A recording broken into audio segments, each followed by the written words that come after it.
51 sa balota. Kiko sa puso ko. Novaliches. Nandito po ako. Kabisara Eshma. Simple lamang po. Nandito ako sa harapan ninyo ngayon. Dahil ako'y Pilipino at mahal na mahal ko ang bansang Pilipinas.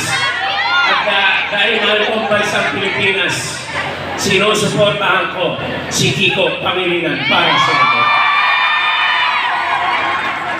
Nandito ako bilang isang Novalenyo at isang Q citizen. At mahal ko ang Novaliches at ang Quezon City. At dahil mahal ko ang Novaliches at Quezon City, ang nasa puso ko para Senador Kiko Pangilinan. Kilala ko si Senator Kiko Pangilinan bilang isang colleague, bilang isang brother, bilang isang tao, at syempre, iniidolo ko rin ang isang Senator Kiko Pangilinan. Kaya tayo, lahat po sana ng mga kasama natin dito sa Novaliches at Quezon City, sino susuportahan natin para Senador? Kiko Pangilinan. Bakit? Kasi unang-una, isusulong niya ang pagkain. Di ba? Murang pagkain, available na pagkain, accessible na pagkain. Para sa akin, napakahalagang issue yan na kakaunti lamang ang talagang nag-a-advocate.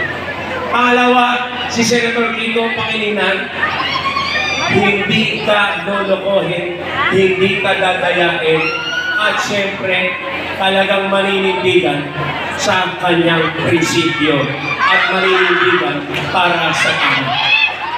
Kailangan natin yan sa panahon ngayon. Dahil sa panahon ngayon, iba na.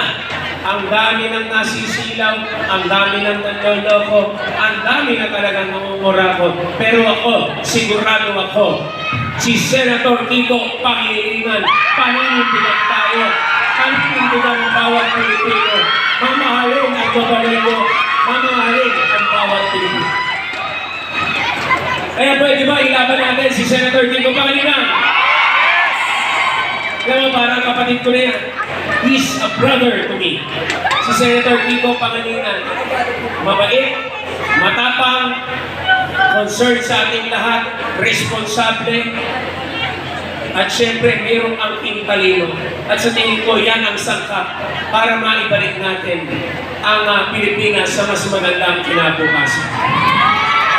Ako, nagpapasalamat ko. Pagpakan natin, Mayor Joy, Vice Mayor Gian, Councilor Joseph, Councilor Ram, Councilor Shine, Councilor Aiko, Councilor Enzo, at siyempre ang inyong lingkod po, Councilor Alfred, at siyempre ang mananatiling congressman natin.